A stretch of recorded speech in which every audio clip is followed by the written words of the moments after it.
You were listening to the Battle Ready podcast, and I'm Aaron McManus, and I'm here with my dad, Erwin. I'm going to try to do it like you. Okay, try it. My name's... I can't do it. I can't do it, okay? I'm just Aaron's dad. It's good to be here. Well, how sweet is the team? They made Battle Ready mugs. I didn't know where these came from. This is awesome. Are we selling these things? Keeping my coffee hot? No. Exclusive. There's just a box of them sitting somewhere. Yeah, no more free ads for Pete's Coffee. These are so cool. Yeah, we did say, like, we're not sponsored by the coffee shops that we get coffee from, so let's just get our own mugs. We're sponsored by ourselves. Other than the LA Dodgers. Actually, and the LA Dodgers. Can we talk about something real quick? It's really subtle. We've never done this. Mm-hmm. But we do have like a thing you can do on the podcast. If you go to the link in our bio on Instagram, you can support the podcast. You can? You can give 99 cents. Oh, wow. You can give $4.99, or you can give $9.99. No, but it's kind of cool. It's because we host it through this thing called Anchor, and then Anchor added this thing called like Sponsor. And a lot of podcasts, even ones we've been on, like Minimalists, they do Patreon, where you can, they only give you 5 or 10 minutes of the podcast, and then you go to Patreon. Can I give a shout out to the Minimalists? No, we have our first patron. We have 10. We have 10? I signed on this morning. I haven't been signing on because I've been doing, all I know is that ERM stuff. John Gordon wrote a check. He wrote a check? And well, he didn't use Anchor. That's not the point of what I'm talking about. You can go on Anchor and you can support the podcast. Really, it's just like, if it helps us do more things here and be able to, we're going to bring on guests and kind of build this world out of what we do. And actually, someday I would like to take this thing on tour. I think that would be really fun. That would be amazing. We can call it the Lockdown Tour. Unlocked. But if lockdown. Wait a minute. If we do a tour and we're in a room doing a podcast, how will that be different than doing it in LA? What do you mean? Like if we're doing a tour and we're by ourselves in Detroit or by ourselves in New York. We're not going to be by ourselves. Oh, we would have an audience? Yes. Oh, that would be epic. We should invite, our first guest should be Gavin Newsom. Oh, you're going to go there. I'm not going to go there. Right. I want to stay so out of the politics this week. Today... Maybe we should have Donald Trump. He's going to be available. It seems like he has lots of things to do, so we're not going to go there. Okay. Let's start this off. Let's celebrate. Thank you for the... Can we go into positive things today? Can we talk about how the fact that you launched a new brand, a new luxury collection last week, and an assortment of things have happened? But first, let's celebrate. So can we just say, like, congratulations? Thank you so much. I don't know who "we" is. Right. I'm just saying congratulations. I'm proud of you as a son who gets to work alongside you and gets to be a part of this project. What you and your team has built doing this thing is phenomenal. It's been a lot of fun. December 4th was our launch at 12 noon. Yes. Rushed over here to just be together to officially launch it out. And yeah. What day did we actually launch? Was it Friday? No, December 4th. Yeah, it was Friday. December 4th, 12 noon. To be honest, I've barely slept. Last night was the first night I actually really slept. Yeah, it's funny when you're congratulating me, but you've been doing all the work. No. No. I think this is the thing. You built it, and now I was just cleaning it. I was just hosing it down and letting it, like, helping. But to talk. No, I think it's your thing. I did the create the chaos, and you did bring meaning to the madness. No. You made all this stuff, and you were like, okay, now you got to figure out how to sell it. Oh yeah, I thought that part, the website didn't even occur to me. We needed a website, and I said, Aaron, can we get a website? And you didn't say that. You just said, okay, I guess we'll have to figure out how to sell it. And I was like, you mean a website? And you're like, yeah, sure. Yeah. You don't really worry about those things. I don't. It's just like writing books. I love writing. I don't really think about selling. No. And I love designing, creating. I didn't really think as much about selling. I just want to create these beautiful things. So we launched on Friday. I want to thank everyone who has been so supportive and all the incredible comments and encouragements. And I especially want to thank everyone who actually bought something. And which people or which... Let's get into it. But keep thanking people. Yeah, no, I'm really aware that what I dropped in the first wave of this collection is very, very niche in terms of price range. So many people responded saying, we love your stuff. We would love to buy it. Maybe one day we'll be able to do something like that and have the income to buy it. And I'll explain a little later why I chose this particular market. But I want to thank you guys so much. We have other things coming. And by the way, we have really accessible things like this great sweatsuit and other the T-shirts where the nothing wasted kind of declarations, other things that are happening. I've been living in the sweatpants. Oh, that's awesome. I'm not sure. I've purchased them for other people. I think I borrowed these out of the sample box that we've been using to shoot our friends. Are you in. saying you stole? I'm saying I borrowed them. And can we put him on the purchase list, please? I would be me that would put me on the purchase list. That's true. So I'm the general manager of the online store. All right, but and then I have to on a personal level. Yes. I was reading comments, and there were several comments I read either through DMs that came to me or comments on Instagram, and they made me cry. I was just so deeply emotional in a good way. In a good way. So touched and so moved. And because it was one of those things where we launched on December 4th, and anyone's ever launched a new business, a company, anything new, you understand the incredible energy, excitement, and the tension and the terror of not just succeeding or failing, which is a huge thing, but it's also just that you're putting yourself out there. You're putting your ideas out there. You're putting your work out there, and you don't know how people are going to respond, and they could either love or hate it. So there's a lot involved as an artist. Yeah. And when you're blending being an artist and an entrepreneur, and so we had so much positive response. But by the end of the night, I started getting a lot of hate. Yeah. And that happened. Yeah. And so then I go to sleep having read some pretty intense hate. I wake up each morning and there's some hate waiting for me. And even Sunday morning I woke up and I made the mistake of opening up Instagram and just saw some things and I wish I were a really, really hardened person who was more metal, but anybody knows me knows that I'm actually a more sensitive artist, and I feel things really deeply. And even when complete strangers who don't have a right to speak into your life say really critical things, it actually affects me. It does. And so I've had to learn how to relate to that. And I've realized throughout my own life, a lot of the reasons, if you look at my life, there's an ebb and flow of being very public and then going private, being very public and then going private. And sometimes I disappear for 4 or 5 years at a time. And a huge part of that is that I'm not really designed for whatever the personality that loves celebrity or the personality that loves fame or the personality that loves that attention. Yeah. I don't have that personality. I'm not designed for that. I'm far more designed for a very anonymous life, Yes. a private life. Yeah. And I would, I would dream of disappearing and living someplace and writing books under a pseudonym and people not knowing who I was. And it's only really my relationship to Jesus that made me a public person. But then once you're a public person, everything you do in life is public. So I have this tension. And so I thought it'd be really great to talk about all the things. But first, I just want to thank everyone, because if you think your positive comment didn't matter, I want you to know it really matters. On Saturday morning, can I kind of go a little bit of the play-by-play from my perspective, a little bit of it? Because I feel like I'll share the negative stuff a bit more than you will. Because you're the honorable Bishop Erwin McManus. And I am the dishonorable. No, so here's the deal. Friday happens. We release it around noon. Right. And it was awesome.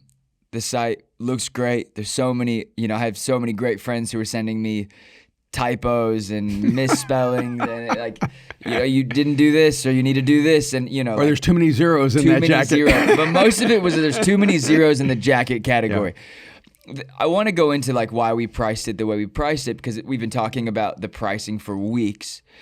But before I go into that, I want to really start with just laying out let's lay out the drama. So we're past saying thank you to everyone who was so positive. Yeah, thank you so much because we really appreciate the support. But then I had to write a post. I wrote it in the middle of the night because I couldn't sleep, about the tension that I was feeling and the dilemma of being a person who's known as a spiritual voice, as a pastor, founder of Mosaic, but also as a person who, all of my life, I've been a creative and artist. I've worked outside of the church. But for many, many years, I did it really privately so that people wouldn't know all the work I was doing. Yeah. And so I wrote this long post, and I've never had such extraordinary response. I mean, I woke up the next morning and So like 600 or 700 comments. and 6,000. You woke up likes to and- me because I slept I slept at your house because Yeah. I was so tired. And your house was Yeah. closer than my house to the office, and we were up. So I left the office around 11:30, and then came to your house and was like, "Is there food? Can I eat whatever's in your house?" And then me and you sat and talked about the criticism for 2 hours because I was responding to basically every person who DM'd you negative things. And I just screenshotted their mean message and then would DM them from my personal one and then be like, haha, it's me. So let's go. So I thought I did actually photograph a few of them. I did too. And I want to have like real specific conversations, because if you are going to send like a horrific critique or attack or Yeah. then Battle Ready is a great place to talk about those things, especially, to bring some correction. Because I think that especially Christians, I can tell you, I don't think a single person without Jesus has been negative. They've all been incredibly positive. No, all of my friends who don't know God have sent the kindest text messages. And that's my concern, is only Christians are the ones who've been like saying, hey, but I wanted to kind of like on a big scale. I'm 62 years old, which is kind of, I'm not a 22-year-old kid, or Yeah. I'm not a 32-year-old guy trying to find his I'm 32. way in life. Don't judge me. Don't do that. Don't do that. Don't use I'm not me as the judging you. example. We're just in a this. different place in This our lives. episode isn't about me. And what really struck me is how many people have an opinion on how someone else should live their life. It's so only Christians, man. Only Christians. And Good. My friend who does not know God, but has been to Mosaic, hits me up and goes, "Why are Christians so angry with you? I don't understand." And first of all, like I've learned over a lifetime, I barely can figure out my own life. How in the world am I going to have an opinion on someone else's life? Well, I have a few opinions. You're goofy. You're embarrassing. You're disappointment. And if you're listening and following us and commenting mean stuff, just wait for my responses. And if you're trying to get my responses, I'm not going to give them to you. I can tell when you're fishing. I can tell when you're just trying to climb a ladder. And get on your radar. And try to get on it. Yeah, because there's just people who just try to like pick a fight. And it's so funny because they're always like, they always have like, I'm a self-help coach, pastor, youth pastor kid. But it's funny how quickly people will get brave in the comments. And the moment I DM them, hey, let's talk about this, they're like, I'm so sorry. Like, I respect you guys. I'm such a big fan. I'm like, oh, you're just trying to get a little bit of notoriety by bashing someone else on. So I guess on a large scale, like I'm in the public arena. I get what I get.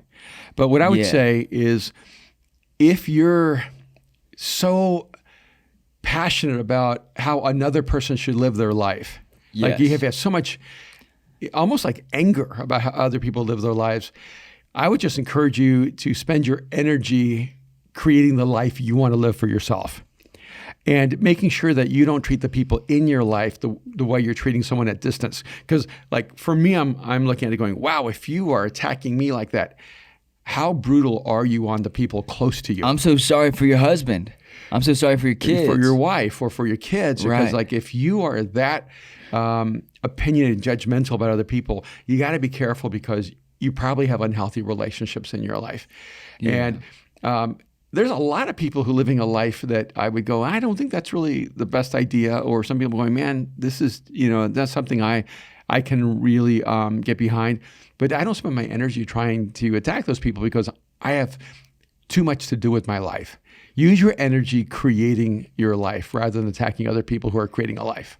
See, and that's the interesting thing. because I feel like the criticism that I feel like we got, I had a couple conversations. There was, and if you follow Bad Already podcast on Instagram, I tend to post all the negative conversations I have on DMs. I'm glad I don't see all those. I know, because you don't watch stories, and I post them to the stories. I do. I forget the stories exist. I do. And it's like my one little space where I can respond and clap back, but you don't actually see it because you don't check it.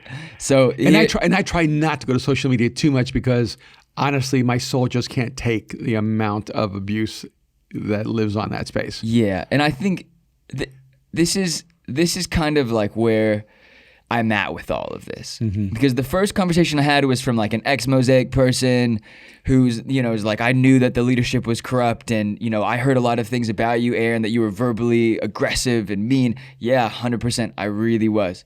I was not the kindest person when I started being a part of Mosaic, but also Mosaic was not the kindest people. The Mosaic people were not the kindest people back to me. So like, not that it makes it right, but I was in a learning process. But you've really come a long way. I've come a long way. You've acknowledged that was really something you wanted to change. It's something I struggle with all the time. Yeah. But it's my struggle, right? And so it's not that I belittle it or make it as an excuse, but it's a thing that I have to work on is kindness and doing that.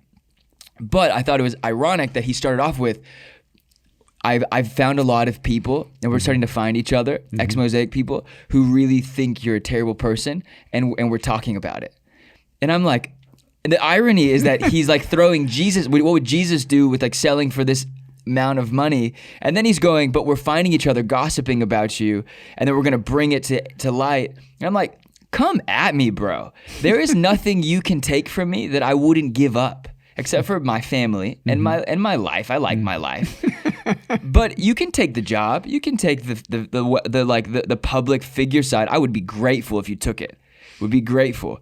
But the ideology around we're going to destroy someone and the threat of like anonymity. And so I just started going like it is what it is. Come for me. But the reason why I screenshotted the DMs that were at you is because I do think not everyone was coming at you in like a negative way. There were just some people who genuinely don't understand. And there was one woman, I'll keep her name anonymous, but I do want to bring up her DM because I sat down and was like, hey, can we answer these questions real quick? Sure. And then you wrote your post. So we were sending like long responses, and she was super like, hey, this is like really helpful. I love the conversation, because she's like pastor designer. So I do want to ask her questions publicly, because then the next morning, because she basically it was like 1:30 in the morning, and she's like, hey, I got to go to sleep. I'm like, okay, we'll finish this in the morning. And then you had written your post, and she read your post, and the next morning she wrote like the kindest message, being like, hey, this post really helped me understand. And so I do think a lot of it is like lost in translation, but I do find it odd that the posture is negativity first, criticism first. Let me attack this first. Why is it so expensive first? And so let's go. Can we get into it? We're in it right now, but can we go into some of these questions, or do you have things you would like to? Did you want me to respond to some of the questions she had? I would like you to, Okay. but is there anything you want to say before we get into it? No, I think we it's have great a list of things we want to address. Because I think she's an example of someone who has questions, but really was coming from a more sincere place. Yes. And which is different than people who just want to like throw hate because it makes them feel better about themselves, I suppose. Yes. I like those people. Yeah. Because there's nothing you can say to me now. Because this is like how it feels. Probably from like 12 p.m. to 1 a.m., it really hurt. Like we were sitting on the couch. Yeah. We had the West Wing on in the background. Yeah. And we were just like both on our phones, and it just sucked. Yeah, it feels like a gut punch. And I just have to absorb it. And A gut punch. It feels like a punch to the face. Like you're getting... But speaking of that, I think it was Mike Tyson who actually said that social media is a place where people can act like, he used a different word, but like jerks. Yeah. Because they know they won't get punched in the face. Ironic. And I do think that when you send hate from an anonymous site, you're basically a coward. And like if you're going to send hate, at least just be yourself and just say what you're going to say. And I have to be public. Like I have to take all the criticism publicly, and all the affirmation, whatever's there. I'm not doing it secretly. I'm just doing it as me. So if you're going to come at me, just be you and don't hide behind something else. Yeah. But also, this is the irony, right? The reason why I like called a lot of these people out was because private DMs are one thing, but the internet is public. Like people don't hold anything back when it comes to us. So I feel like I want to treat people the way they treat us on the internet. If you want to come for us, I'm gonna at least respond publicly. But some of these people were posting on their stories pretty hurtful things. Yeah. So then I just responded to them specifically because if you really want to call us out for being Christian leaders and you're a Christian, then let's have a conversation. But you should have DM'd us first and take it to us privately, say, "Hey, I want to have a conversation about this." That doesn't mean you're gonna get a seat at the table every time because we don't have the bandwidth to handle every person that dislikes us.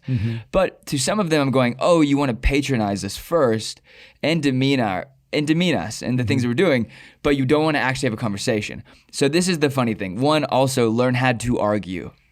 Yeah. Well, for me, this conversation is important because I'm convinced there are thousands upon thousands of young creatives, artists, designers, writers who are terrified to use their gifts and pursue their calling because of the vitriol, mean, ugly culture inside of Christianity.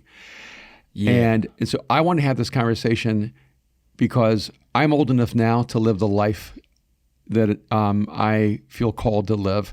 But there are a lot of people who are afraid to live the life they're created to live, and they need someone to speak on their behalf. So I want to have this conversation, not for me, but for them.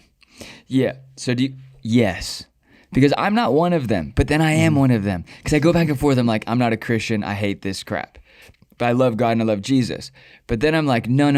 I am a Christian and you've got to deal with me now because I'm going to mess up your whole world. Because every time you criticize me publicly, you genuinely make us bigger and stronger. Because every time you post about us, all the couple hundred people, like I love when people with small followings post about us. Because I'm like, now 100 people are talking about us. Now 50 people are talking about us. Now 500 people are talking about us.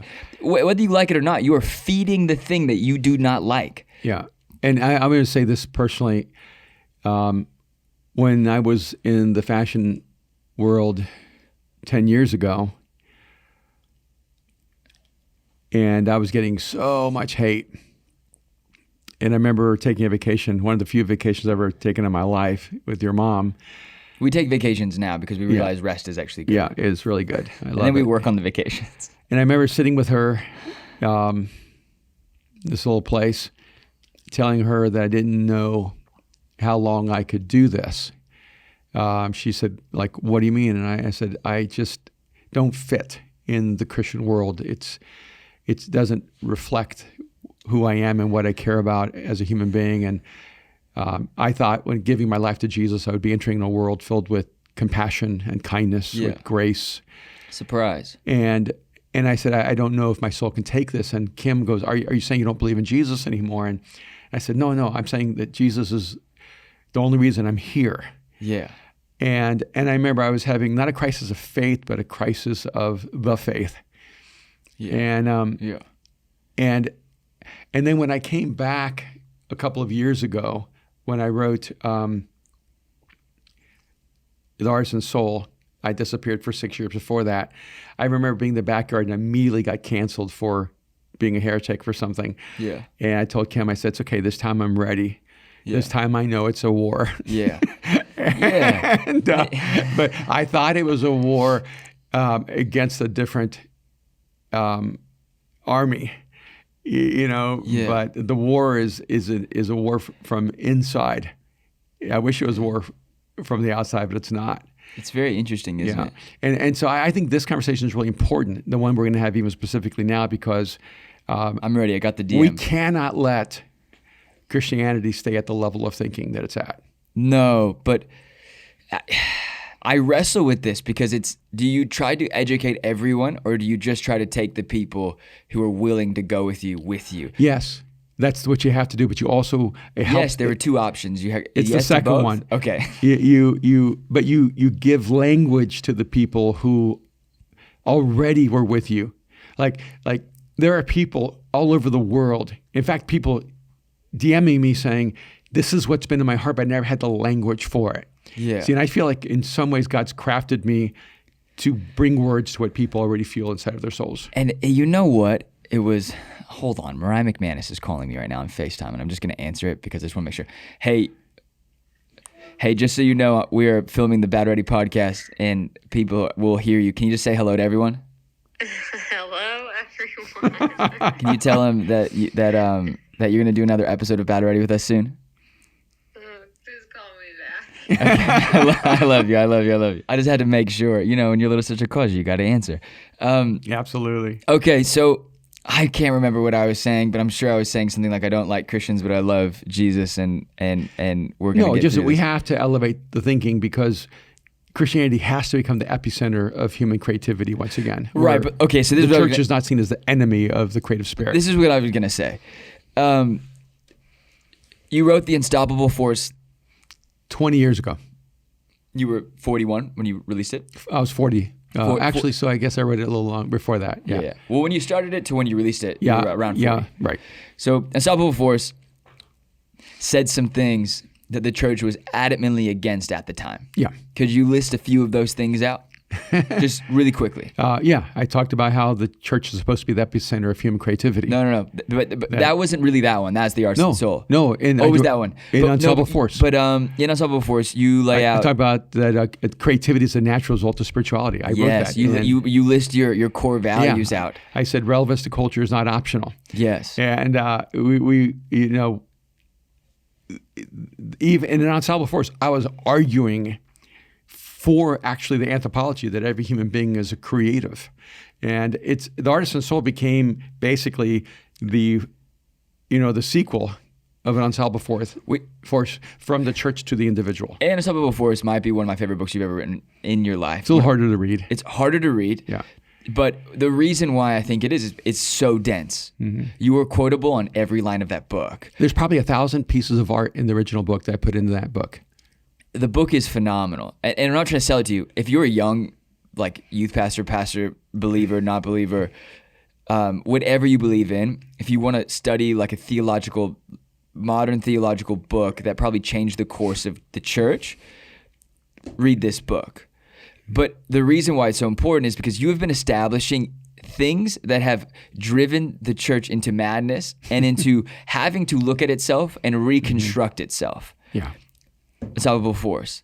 You have 4 or 5 other books in there between it, but then you've got probably 6 or 7. But then you have The Artisan Soul, right, which pretty much ruined the church because now it said what I said 20 years ago was right. The church is creative. Mm-hmm. Oh, wait, no. But what was the opening line of Solomon Was Wrong? Which book was that? Well, that's a message I did. But which book was that connected to? It might have been connected to The Artisan Soul. Yeah. The Artisan Soul. Yeah. You talk about Solomon being wrong. Yeah. Because in when he said there's nothing new under the sun. Says, yes. Yeah. There's nothing new under the sun. And you said it at a major conference, and I thought we were legitimately not going to make it out of there alive. And I wasn't invited back for a decade until that truth became common in the church. And it was interesting because a little bit of the background of that situation, we were backstage doing a private thing. It was a lunch, and then people just started talking, and then you and probably the most well-known pastoral figure in our world outside of, there's probably top 5. Yeah. You guys end up in a discussion, and then before we know it, we're in this locker room of this stadium. 60 people are in this locker room now. Every single person who's working on this at a high level is listening to this conversation. You say all of these things. You basically talk about what you're about to preach on. He steals your message. We're in a box up in the stadium with everyone who's running this conference, and everyone who heard that conversation knows he just stole your message. So we're going to get into this because we're going to talk about stealing other people's ideas.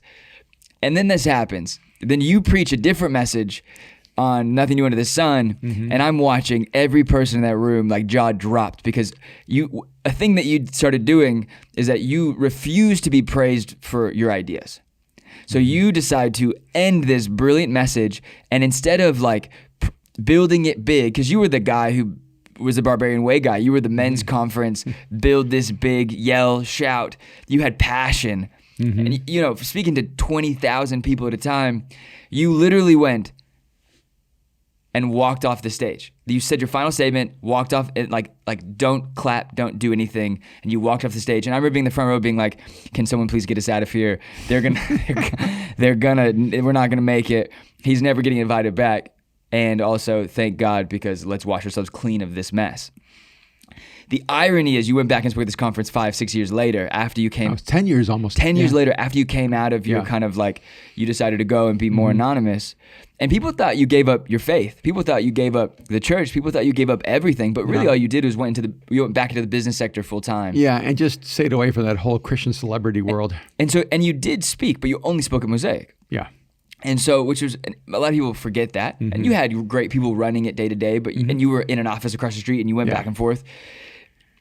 But then you go back to the conference, and then you bring it up in an interview that I said you guys blacklisted me. Blacklisted you, and they acknowledged that they did. Acknowledged that they did, but because this was after the first session of that conference, in the first session of the conference, the original guy who started the conference, his opening line was, "We all know there's nothing new under the sun." No, he said we've all heard it said there's nothing new under the sun, and we all know it's wrong. And so 10 years later, he's actually saying what I said 10 years earlier. Yes. And he's confirming it. Yes. And that person's actually a friend. But I love him. In the moment 10 years before, he did not agree with you. If anything, it was like a theologically shattering idea that how could anything in the Bible actually be wrong? And that's where, like, after An Unstoppable Force, I wrote Chasing Daylight. And in that book, I talked about how what makes humans unique is that we have the ability to create, and that our choices actually create the future. Yes. And that, in fact, in the book I write the most spiritual activity you will ever engage in is choosing. And it was, in fact, that book got banned from Christian bookstores because I wrote it right in the middle of 9/11. It's so interesting. Those same Christian bookstores went bankrupt and now they don't exist. Yeah, and because I actually said that the idea that the safest place to be is in the center of the will of God is absurd. Because the most dangerous place to be is in the center of the will of God, because He's not worried about you dying, because He doesn't see death as a tragedy, but as actually as an upgrade. And God is not worried about your comfort or safety. He's worried about your significance and intention. And the reason I mentioned the bookstore going bankrupt is because I think it wasn't actually financially bankrupt. I think it was actually spiritually bankrupt. And I think when we go into places where all we hear is the thing that we need to hear and the encouragement that we become like thirsty for, and not actually the things that God is placing into, like, I think the future of where the church is going, we end up becoming stagnant, and stagnant things die. Movement is life. But I'm laying down the history of this because you can't find this anywhere. Then you go into this interview at this conference that you were blacklisted at. You said you were blacklisted. And you said it kind of in a funny way because you're friends with the guy interviewing you. Yeah. All of a sudden, this interview gets deleted. No, I tell you afterwards, I guarantee you that interview will never see the light of day. You walked off the stage. Yeah. And I even said to them. And you did it, it was like on like a platform, so people were like watching in the audience. And you said to them, you're like, this interview will never see the light of day. Later we find out like a month later, hey, can we reshoot a podcast because this podcast got deleted? Somehow our technology didn't work, Yeah. Said you had 3 cameras. And I'm all like, 3 technology might have deleted it, but I didn't delete it, and the 50 other people that were listening did not forget that happened. Yeah. But I say it was such a great interview. I wish it had gone public. Yeah, we talk about censorship a lot on this podcast, and it's interesting the things. Yeah. So anyway, that's laying down the foundation of controversy. So now what you're saying is I've always been controversial. You've always been controversial. And I remember growing up being like, there's always a moment in his message where he offends the entire room. And without a doubt, every message, there's a moment where you offend the entire room, because you don't do it to be you don't do it intentionally. You do challenge people's thinking, and you have always done that. And if you feel like the room is thinking below the level in which it should be, or that God expects it to be, then you always challenge it even more. And from that point, then you started a fashion company. Yeah. In the mix. In between these 2 conference moments, you've started a fashion company. And we had a film company. We we did publishing and tech and some other things. Yeah. And so when people ask, like, because I saw a comment, there's like, how high up was he in fashion before? It was like, no, you weren't high up. You were a part of the industry. You were showing your pieces. You were wholesaling them. You were selling them in Barney's and in Fred Siegel and in Beams Japan. But what does that mean? How high up were you? Well, I think they try to validate your history of, does anyone actually know where he was in the fashion industry before? Are they just saying that because he's hiding behind being a pastor and being a fashion designer? And I'm like, no. I technically worked higher up in the fashion industry than you, but you actually ran a successful business. I was the lowest person in the luxury fashion company. I don't think I've ever been high up anywhere. I think I've started everything I've ever done because no one ever wanted to hire me. Yeah. No, but which would be true in pastoring too. But we talk about the company that we started. I say like, who is we? It wasn't we. It was you. You always let me jump on. You were making millions and millions of dollars off of World War II. Basically, you were taking these. No, I wasn't making it. We were. The company was making millions and millions of dollars. Okay, but you owned the company. Yes, that's true. Yeah. So, and the reason I'm talking about it is that the money isn't important, but the money does validate the success. So these masks, which is the controversial piece of this collection, they're $250. You priced that. I did, and kind of on accident, because I was what you had told me to do, and we had done probably 200 iterations of the website. Sure. Maybe thousands of edits, and I had priced everything at the benchmark companies that we were benchmarking. Sure. Because we were looking at brands like Greg Lauren, like Fear of God, like Saint Laurent, like Celine, and also tons of indie brands that were priced at a high level. Rude, who we really inspired by, a lot of LA local guys, a lot of Japanese guys, I was converting yen to dollar a lot on the internet, trying to figure out what the heck we should charge. Sure. But you asked me to price everything kind of in the price range in which luxury brands price things, because it is luxury items. Because this is vintage just from the 10 years we've had it. And then in 10 years, this thing will be 100 years old, this material, the vintage military canvas. And then you tailored it, redesigned it, made in USA by incredible tailors. So each and every jacket that we're making in that signature collection is actually some of the highest level craftsmanship you can get in America and in the world. So when it's priced the way it's priced, like this mask, maybe I shouldn't have priced it that high, but it sits in the accessories category in which the brands that we would like to sit with are priced. Yeah, so some guy, I don't remember his name, creates a meme about me making masks. I had a long conversation with him. Oh, did you? I did. How evil I am to do it, or how. Yeah. And so I want to be really clear. See, this is if you can see this, if you're watching it, this is actually a mask that we have for people to stay safe. From Mosaic. It's our Mosaic mask, and we've given away over 9,000 of these masks. To live by faith, to be known by love, to be a voice of hope. So I did this with a friend of mine, Tom Penn, who started a company that makes masks for Major League Soccer, for the NBA. Yeah, he was the president of LAFC. And so we become friends through LAFC. He started making these masks, and so we did it for Mosaic. We gave away almost 10,000 of these masks because this is what we do as a church, right? We want to take care of people. This mask is not the same as this mask. See, this mask is, hey, keep you safe, use it a few days, it's disposable. This mask is a fashion piece that says one day you'll want to have a memento of this dystopian moment where the world was falling apart. And if you want to have a fashion piece that's a fashion statement, then you should buy this. This is a fashion statement. This is a mask that you wear to keep yourself safe. I want to be really, really clear that they're not the same thing. But a lot of people don't understand this concept, because I think a lot of people live in the free, let's keep myself safe and let's get everything for free because it's a church and it's a pastor and they're connected. But selling these would be perfectly legitimate. We just decided to give them away.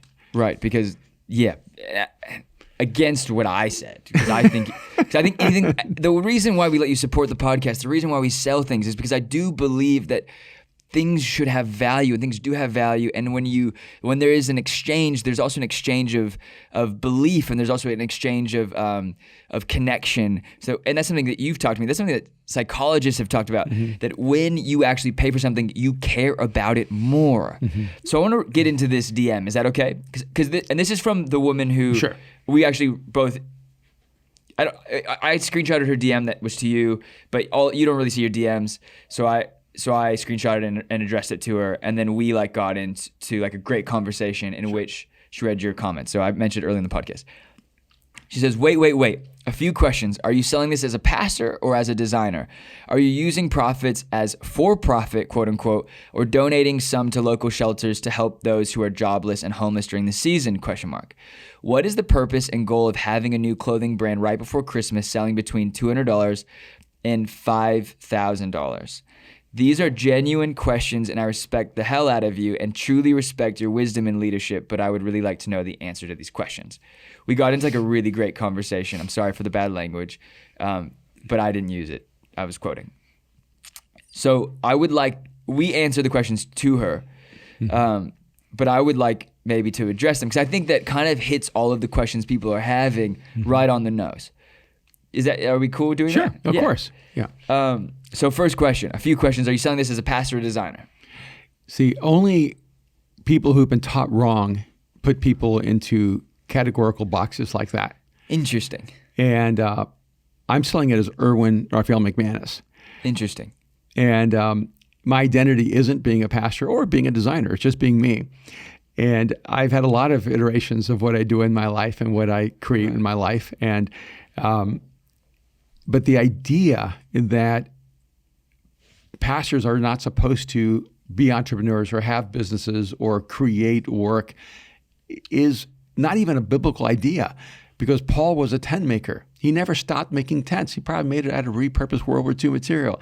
And it would have been a little early. Yeah, maybe a little earlier. But I wish I had Paul's canvases. The first Egyptian war. That would be amazing.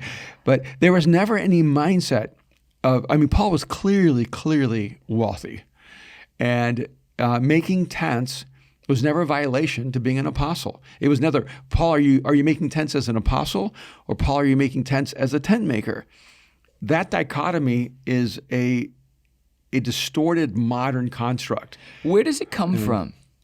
Well, it probably came from when, especially in the Catholic Church, the priests became completely dependent financially on the church, and the church became abusing people financially. And which brings it to like the Martin Luther era of the Reformation. Way before that, right, was when there was such massive abuse. And there would not have been abuse if pastors had actually been businessmen. And if they had actually stayed working in their companies or had careers in other arenas. I've always worked outside of the church. And no, say that. I don't think people actually, like, that's a moment I want to pause on, because I don't actually think people believe it. Yeah, I think it's because... which is fascinating to me, because I was in the boardrooms as a kid when you'd pull me from a field trip and be like, yo, I got to go to work real quick. You're coming with me because I'm not leaving you here. This is boring. Yeah, I think some of it is that people use their own preconceived judgments, and...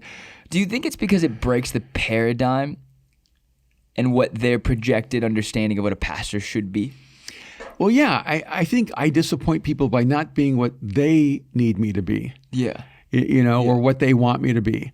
And this was true the first time around when I was doing this company, or doing the studios over a dozen years ago. But this was true before, when I worked as a futurist.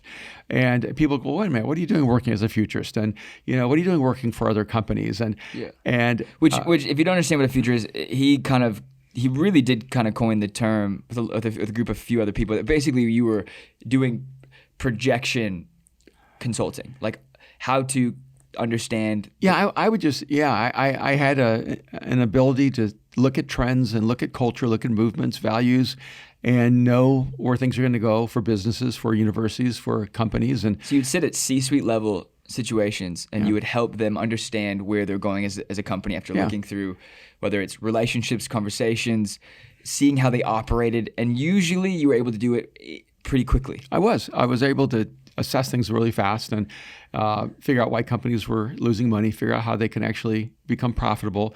That was a part of what I did, and I enjoyed doing that.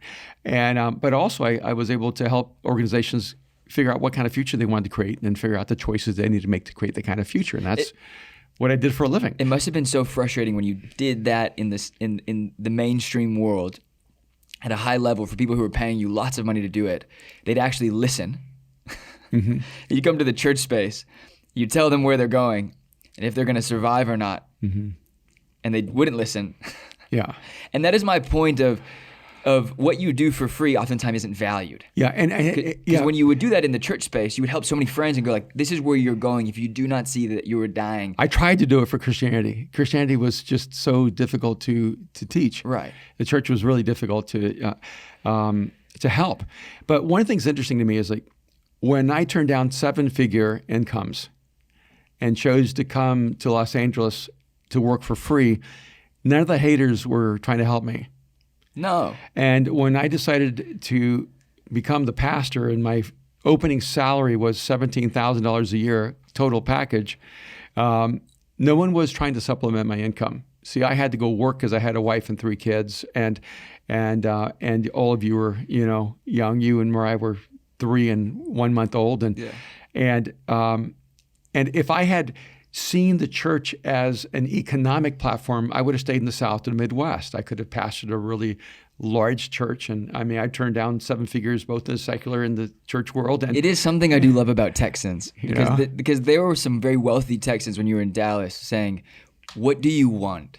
We see the value. Stay here. We will build it around you and pay you an absorbent amount of money because they really believed in you." Yeah, I had billionaires asking me to stay in Texas. They were mad at you for leaving. Yeah, or going to Atlanta, and I chose to come to LA where nobody wanted to finance me, and for over 10 years, there was no one trying to help me when my income for in almost a 20-year period of time probably ended up never being over $20,000 a year, and for 10 years of my life, I didn't make over $12,000 a year. See, there was no one going, "Oh, wait a minute, this isn't right or this isn't fair."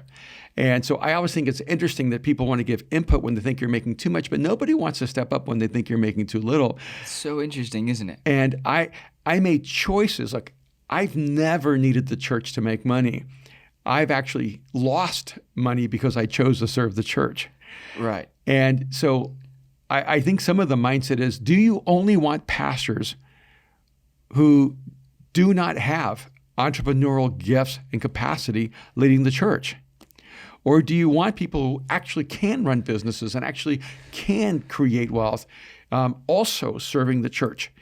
Because it feels like it's an either or. Because people want to always make it an either or, and it's why you can't let other people make only 2 options. Whenever there's only 2 options, I go, that's not even true. Right. There's always options. Yeah, and I look at even like in the world of art. Like I have a friend named Mako Fujimura, and he just DM'd me, I think this yesterday, and I would love to own one of Mako's pieces. I can't afford his pieces. They're so insane. I mean, I just now I wish I'd bought one of his pieces when I first knew him, because he was. But he was big back then. Well, yeah, but 10 years ago. Then I could have bought something for $50,000, and now it's going to take me $500,000. No. If you're watching YouTube, $50,000 is this big. Yeah, $50,000 is a pocket-sized painting from Mako. He mostly does large-scale paint, like whole wall paintings. And some of the most.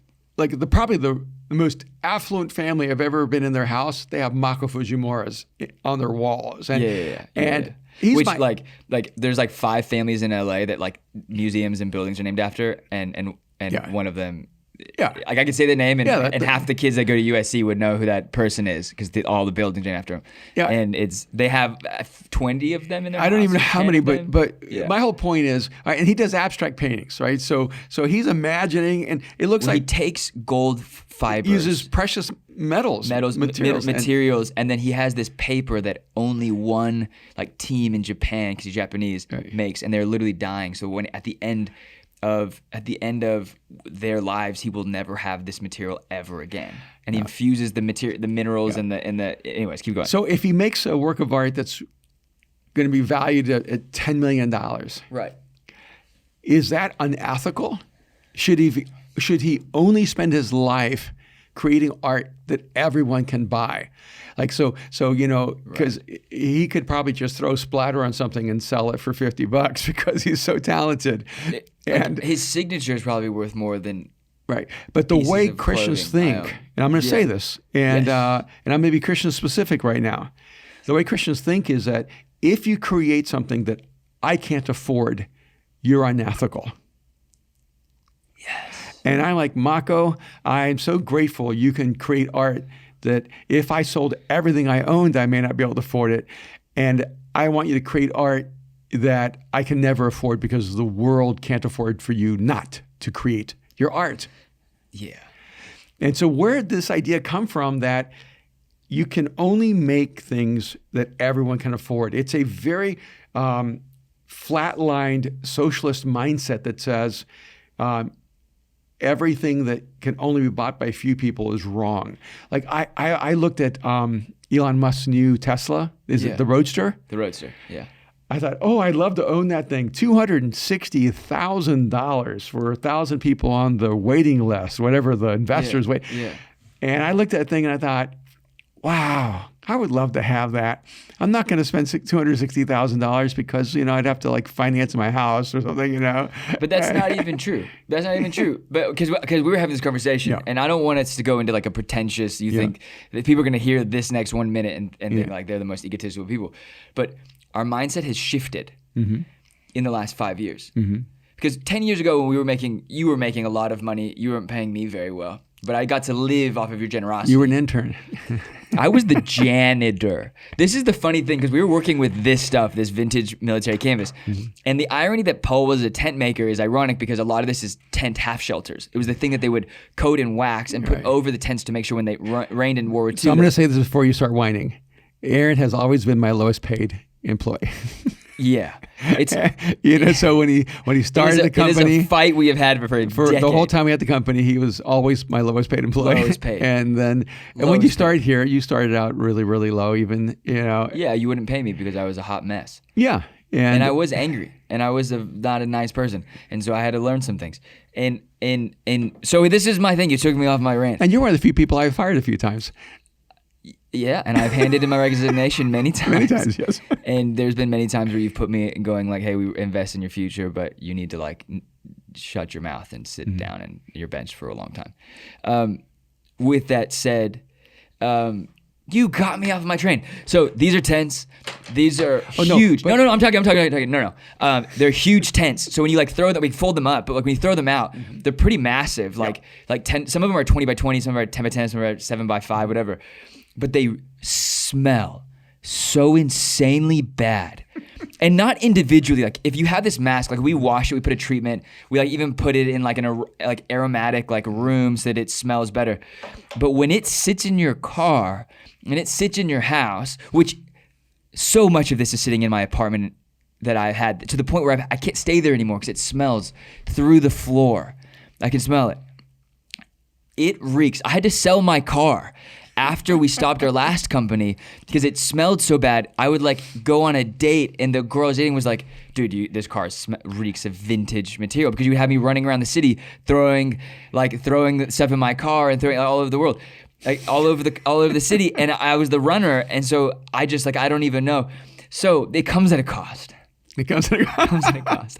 No, what I'm saying is, but I want to go back and say, I'm glad that Tesla's making cars that most people can't afford.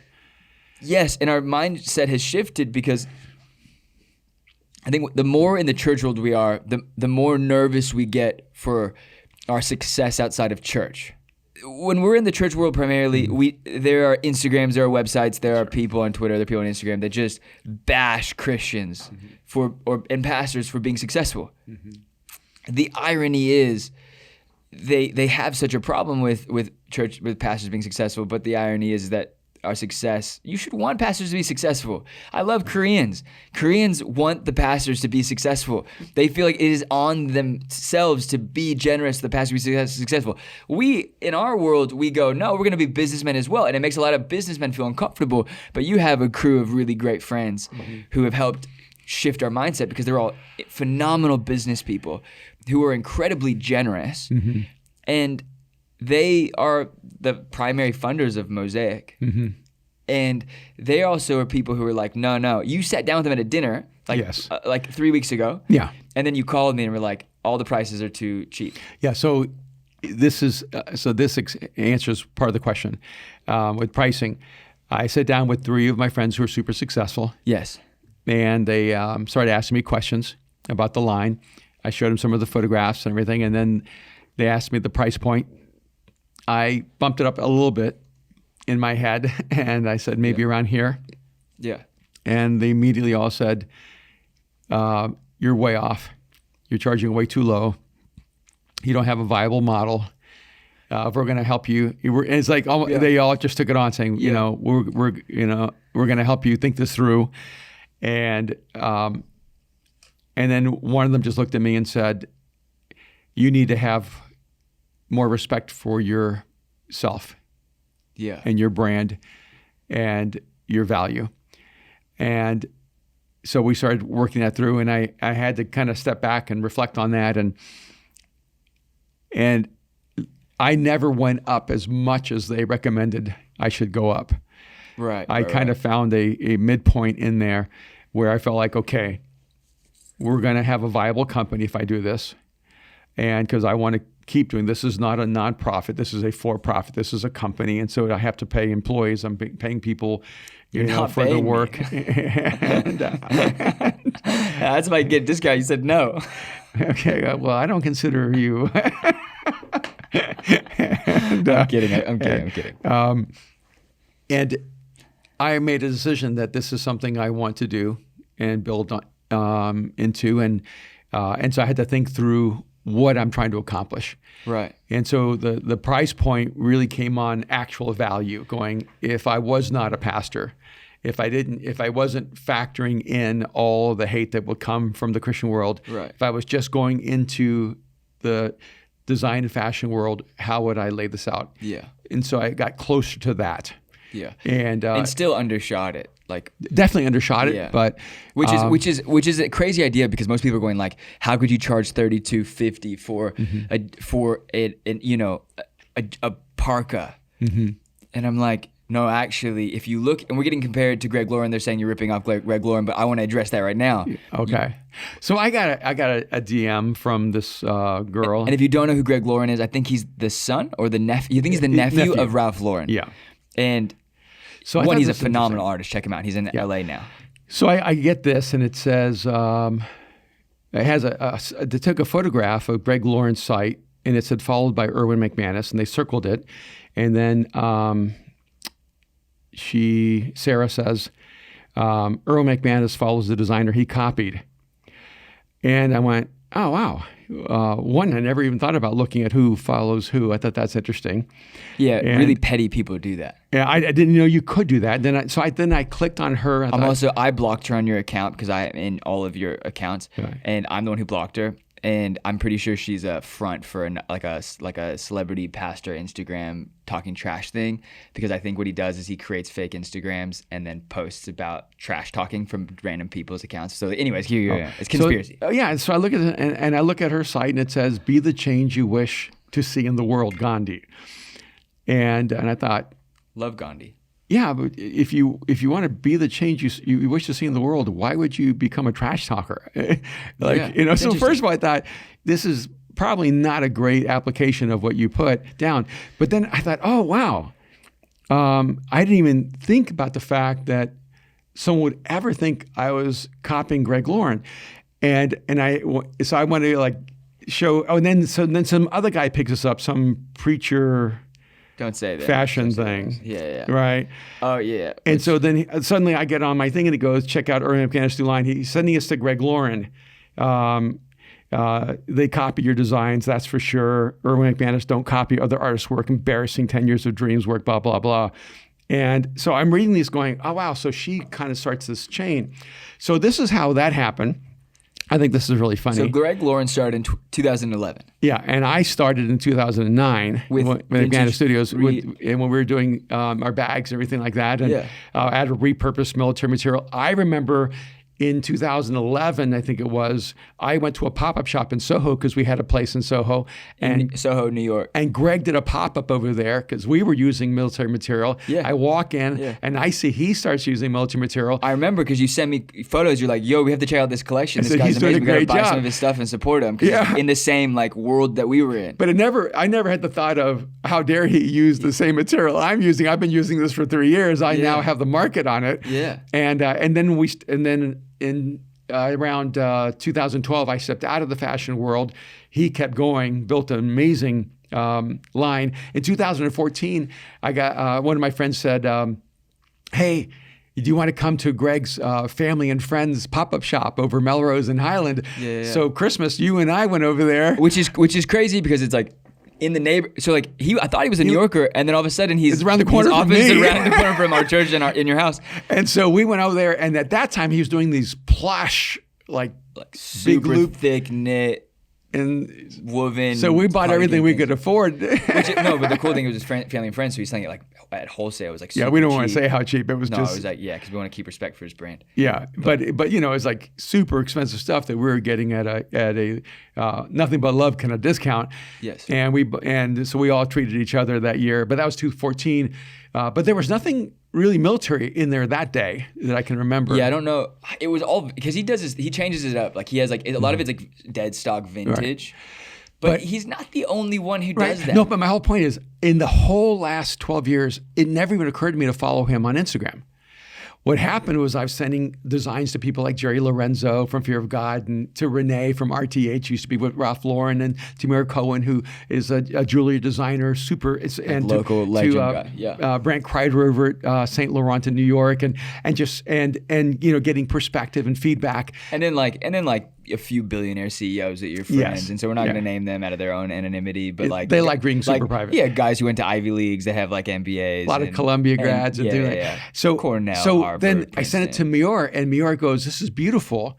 He goes, it reminds me of Greg Lauren, and then he said some really wonderful things, you know.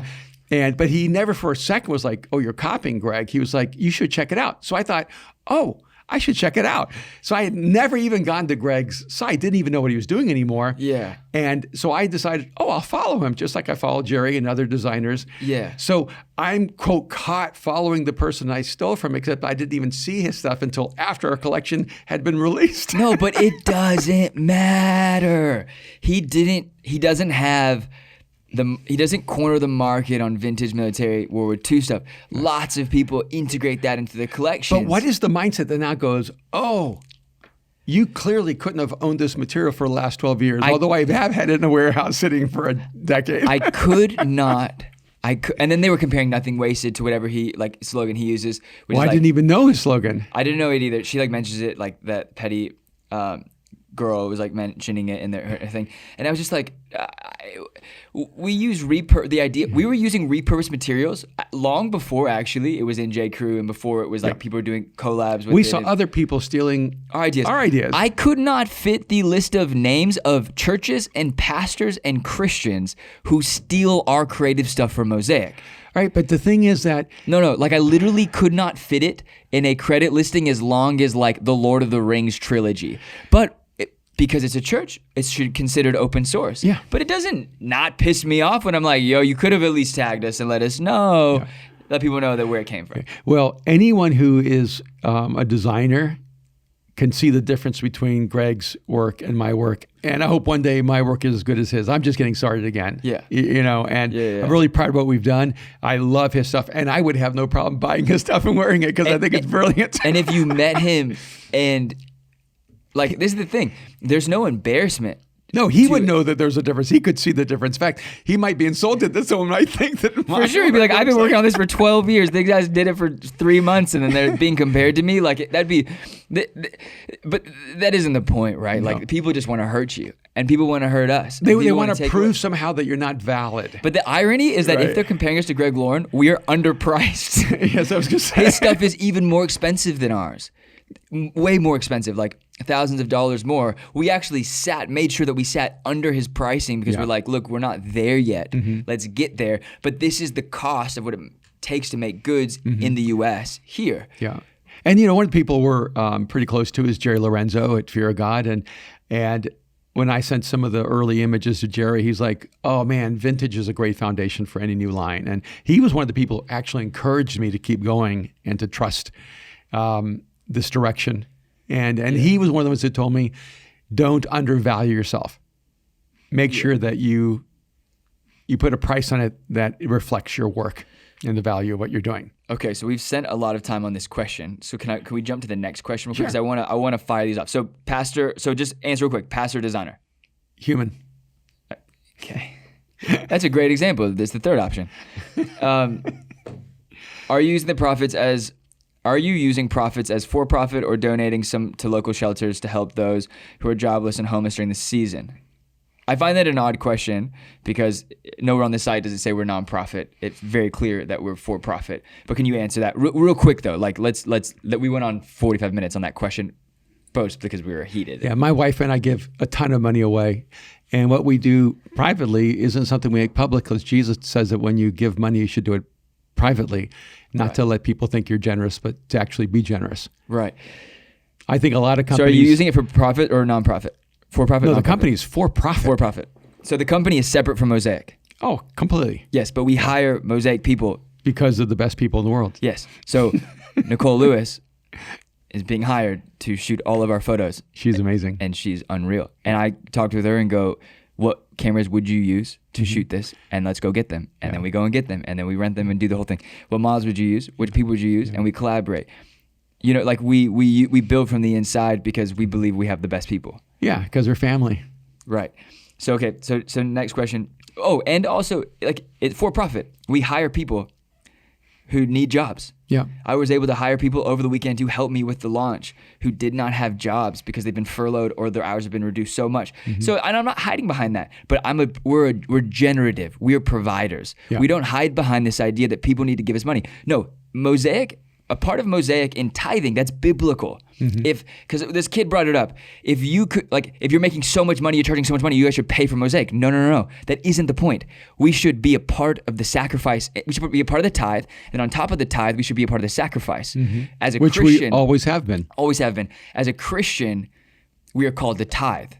That's biblical. Right. 10% of our income goes to Mosaic. If you're listening, and you don't believe in God. Yeah, it is crazy. It's kind of crazy. But when you believe in God, you step into a certain standard of generosity. But most of the people who ask questions about giving don't tithe. give. They give. Don't tithe. Oh, because the church doesn't meet my needs and blah blah blah. No. One of my best friends, we were having this conversation, and he said, "I need to take a season away from church. I'm not going to help, and I'm not going to go." And I called him immediately, and I said, "All I care about is you. It doesn't change our friendship." And he goes, "But I'm going to still give." And I said, "But why would you give if you don't go and you don't want to serve?" And he goes, "Because that's not a part of it." He goes, "I need to figure out my relationship to serving and going, but this is biblical. If I didn't give here, I would be giving at another church, but I'm giving here because this is my home. This is where it's So built." I'm going to say something. So I'm like, that is the perfect situation. Yeah. Kim and I have always tithed, and we've always given way above our tithe. Right. And the church has never met my needs. Okay. And because That's a different podcast. because who pastors the pastor?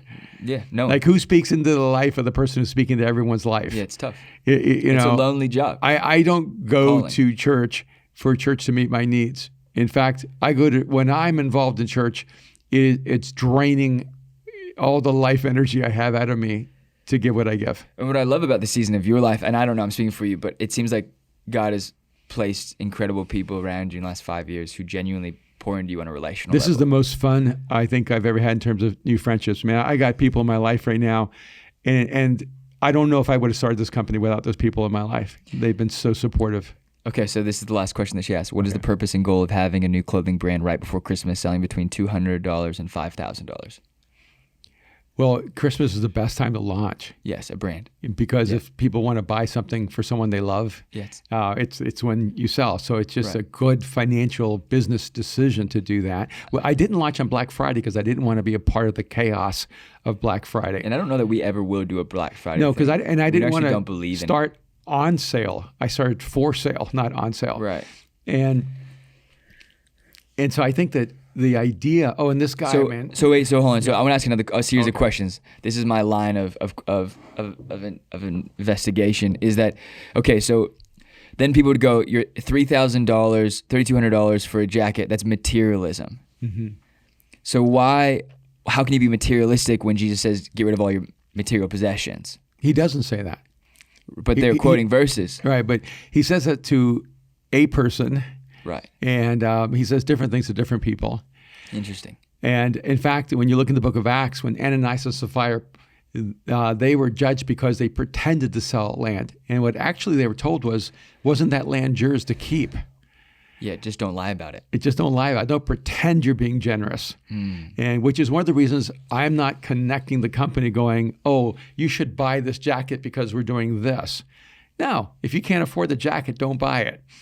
But if you can afford the jacket, it's something that you would really appreciate. And I think it's really interesting when you look at like fast fashion. Like Zara, Topshop. And people buy stuff that is highly disposable all the time. Yeah. And the two most expensive jackets that are in the military vintage design, those jackets will actually have more value in 20 years. Yes. I mean, in 20 years, they're going to be 100 years old. It's art, yeah. And you can't destroy those because the war didn't destroy them, and 80 years of storage didn't destroy them. And to me, it's something really timeless and beautiful. And I do consider them art, and I think that art is timeless. And craftsmanship is one thing. So like the difference between, I would say, fast fashion and luxury fashion is you can find similar things at both. The difference is how it's made. Google Zara in Brazil. Google a lot of these places in second world countries, third world countries, and Google their factories. Like we're making our stuff locally by like incredible people. Yeah. And I'm sure we're going to get into situations where we're going to have to investigate factories and we're going to have to do even more research. But that's also why we made things local. We could be here. We could talk to people. We could see the work that they're producing, and they're amazing, amazing craftsmen. Yeah, and I think one of the interesting things is one of my friends came by and he said, I got a buddy who's made hundreds of millions of dollars by selling shirts for like $1. Selling denim. Yeah, denim for $1 profit because he's making them out of Bangladesh, and so he can lowball every company in the world. Yeah, but you're at $1 cost. Yeah, but you're using sweatshops. You're using people. Humans. Yeah, and what I think is interesting is like this mindset of you should charge almost nothing, and then we should be against dehumanizing sweatshops. Look, if you want to make sure people are taken care of when they're working, you got to be willing to pay more money. It's true. And you should pay me more money then. Yeah, and so like if I were looking at it from I want to take advantage of being a pastor. Yeah. Then I would have made sure I bought $1 t-shirts and sold them for 20, or sold them for 50, whatever. Right. Because then you have 250,000 people who, are fans and love what you do, and they can all afford it. Yeah. So if I were actually trying to design something to take advantage of being a pastor, I would have made everything under $100, and it would have been a fast and easy way to have a $10, $20 million company. Right. I did not want to use my relationship as a pastor to the audience I have to build this company. Yeah, that is actually the irony is that people are like, you're using the fame that you got from church. Well, one, most people at Mosaic don't know you're well known. That's true. They have, because you keep the Christian industry world so far out of we don't have a Christian bookstore at Mosaic. We sell your books and we sell like some of your friends, but like they don't have this idea that there's this whole industry that they need to go to other conferences and be a part of. Like I would say 90% of the church doesn't realize that there's other like things out there in that way, because so many of the people have come to Jesus at Mosaic, and so it's like you're very protective. Like, hey, go here, go to church here, and there's some great people, but this is our home. We're building this. When people call you out for saying you use your fame here to do this, I'm like, no, actually, you're also don't like the word famous or celebrity, because like in context, like we're not that famous, we're not that celebrity. Only in like a niche world are we well known. Yeah, we're anonymous to almost all 7 billion people on the planet. Yeah, it's just like the 1.01% who's really useless and angry that like has a problem with it. And so when we're in that space, I'm like, you got well known because you wrote really great books and then you spoke all over the world, and because you built churches in the ghettos and they grew with diverse people, with artists, and people were fascinated by it. So they brought you in as a case study as how is this guy growing things in a way with no money, with no support, with just people who were serving and building, and he's serving and building.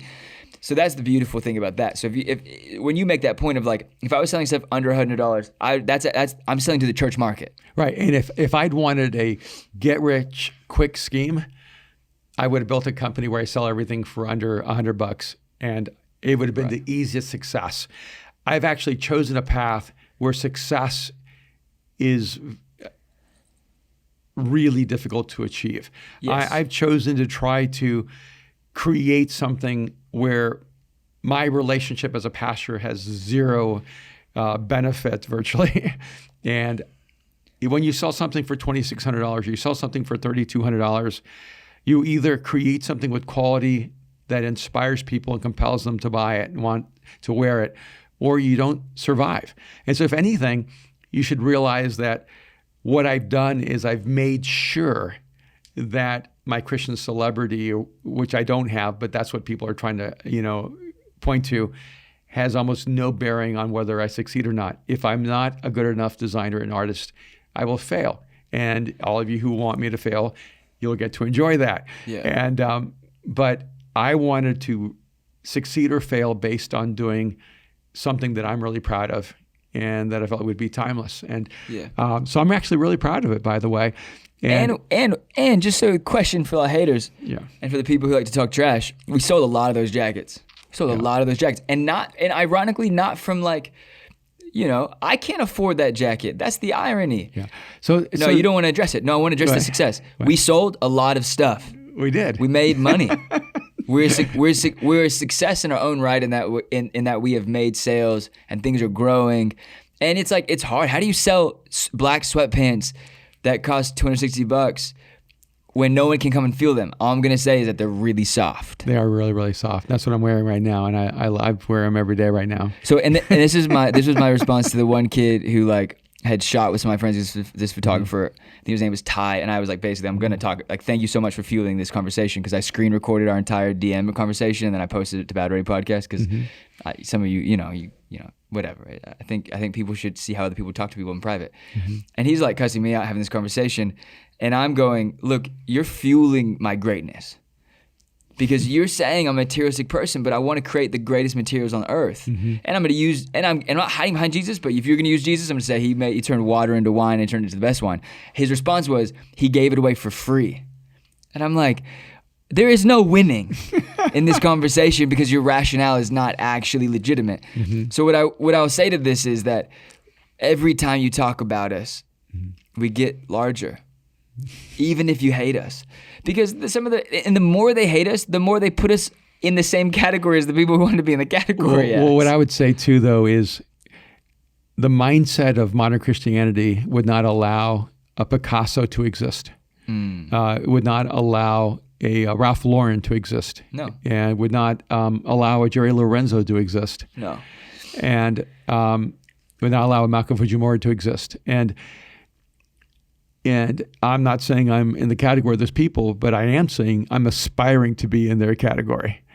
And I will say that while my faith in Jesus and my relationship to the church has been an incredible gift in so many ways, the one place that I feel that the church has been toxic has been in my freedom to create as a designer and an artist, and even to write. And we have to destroy this mindset that things should not be created that have high value. And so I want to stand and sit where the Louis Vuitton is, and I want to sit where the Saint Laurent is, or where I got 50 years to go. I got a long time to go. I hope I live that long. I look at. I celebrate what has happened with Fear of God. And I celebrate what's happened with Greg Lauren and all these guys. And when you're a person who follows Jesus, you should be applauding anyone trying to create something that isn't junk. Yeah. And you should be celebrating everyone who's trying to do something that really raises the bar, raises the ceiling, and creates something really extraordinary. I think that's such a beautiful place to end. Well, we've been going for an hour and 30 minutes. I know, we could probably go for another 2 hours. We're on this, and there's so many more places to go, but I just want to say thank you for listening. Thank you for supporting, whether you support this podcast, whether you give to Mosaic, whether you buy at, Erwin Raphael McManus. If you don't buy, you should just go and check it out. Just be inspired, then create something yourself. Yeah, for sure. But the funny thing is, I guarantee you within the next year, we will see a lot of vintage military repurpose stuff on the internet from young guys trying to rip it. And remember, Picasso said, "Good artist copy, great artist steal." Yeah. And so if I'm only copying, I'm just a good artist. Maybe Yeah. I need to get better at stealing. and when people hit us up and like, you're copying Fear of God, I'm like, yeah, we hit them up all the time. I'm like, yo, would you do this or would you do this? And I'm sure if we knew Greg Lauren, who do you think we would call him? We would call him Greg Lauren. If How I did had you known make this Greg thing? Lauren, I would have called him and said, "Bro, can you help me Yo, make can this you- a little bit better?" I mean, like anything that like looks like Renee from RTH. I'm like, you were calling Renee, being like, hey, how do I get past this little detail thing? How do I make this Absolutely. thing And work? then he's like, "Hey, let's collab. Let's he's do like- something together." Like easy. He was like telling you like, let's do this and this and let's do this, and then I can help you price this, this, this, and this. And so if we are gleaning from our friends, we are learning from our peers, and I'm the one going through your Rolodex, being like, hey, can you ask this person what they would charge for this? And you're calling Brant, and being like, what would you do? And he's sending back research and data because that's what he is. He knows how to do those things. So can I close with a quote on Instagram From Jerry Lorenzo. Yeah. Yes, sir. I want to read this. This is in response to your post that you put the most recent post. Right? Yeah. So I one of the lines I wrote was, "If my wounds can help one artist find the courage to create, then it's been worth the pain." And so I woke up and Jerry wrote this: "Super sad and you're experiencing hate, but super excited about those who are now free to express their God-given gifts at the highest level and love our God who gave us those gifts simultaneously. The church in many ways has revealed some ugly sides that it has to reconcile with this year. As I've always said, people's opinions always say more about their own personal character than what they're saying to have an opinion on. I hope this opens up more eyes to all that God has created and called us to do. Congrats on the launch. I'm inspired and encouraged, and I'll gladly be the one." And when I read that, I got a little teary. And I want to just like personally thank Jerry for that public word of encouragement and shout out. Because right now I feel like I'm running down the street naked going, I've put out the best I could do. And I'm really grateful to get to do this, really honored for the people who've supported. And I'm not stopping. Wait till you see what's coming out today. I think today or tomorrow. I mean, we're going to do drops until the end of the year. And wait till you see what comes out Friday. I know. Friday's going to be fun. It's going to be beautiful. So beautiful. It's going to be an explosion of color and beauty. I'm so excited. And it doesn't look anything like Greg. It doesn't look anything like Greg. It doesn't look anything like Jerry. It's genuinely unique. But and this is the thing dang, okay, we got to close this thing out. Thank you for listening to the Bad Ready podcast. I'm sure we're going to do another episode on this thing because we just have to keep talking about it. We love it. We are artists. This is who we are. And we're not going to apologize for it anymore. And I think we're not going to be, there's an old Chanel campaign where it's a video and it's this guy sitting in front of all these paparazzi, press conference asking him questions. And he says, I'm not going to be who you think I am anymore. Yeah. I'm not going to be who you want me to be anymore. Yeah. He gets up and walks away and walks out of the interview. And I was like, I think that's just the reality is that like we're not going to be limited by anyone's perception of who we should be. I'm like, you should be so pumped that we love Jesus as much as we do and we love building things as much as we do and we're going to take risks. Yep. And if we fail, we failed big. And if we succeed, we're going to succeed big. Mm-hmm. And we could not tell you all of the things in our lives that are the miracles. Like I'm living in a miracle right now of one of your friends' generosity. And I literally am like, I can't post this. I can't even talk about it because people would come at me so hard. I'm living in the miracle. And I laughed because I had prayed and said, God, I'm mad at you. And I walked into this gift he gave me. And I told you, I told God I was mad and he gave me this. And I think God's response to our frustration at times is so much different than we could have ever imagined. And I think I reminded me of that verse when he says, throw open the storehouses and see what I do. And I'm like, no, it was like, okay, he's speaking to me in a language that I don't understand in his generosity, and I was living in it in that moment. I just want to say that because I'm believing for the success of this company the same way that we work diligently to grow Mosaic, the same way we work diligently to do this podcast, to write books. And you have accomplished so much in COVID, and I'm proud of you. And when people ask me, why do this now? Do you think really this is the right time? Well, this was exactly the right time. People are struggling. They're depressed. They feel anxious. They feel like the world has come to an end. I wanted to create something new to let people know that in the middle of crisis, you can still create. And then in 6 months, when our team is quite large and we take that family photo and I'm going to post it going, these are all the friends I hired when you were hating. We're going to keep going. We're going to keep pursuing greatness and achieving excellence and making this thing successful. Thank you for listening to the Battle Ready podcast. We love you so much, and we are so grateful for you. Merch should have shipped out this last week. Thank you for being patient, and we are so pumped. You can support the podcast. You can rate and review us on iTunes. You can go to the Linktree link in our bio on Instagram, and you can support it financially there. You can give 99 cents a month, and we're so pumped. We really don't expect anything, but we do believe that there's value to this podcast, and if you get value from it, we don't do ads except for our friends' ads. We do this, so we hope you enjoy.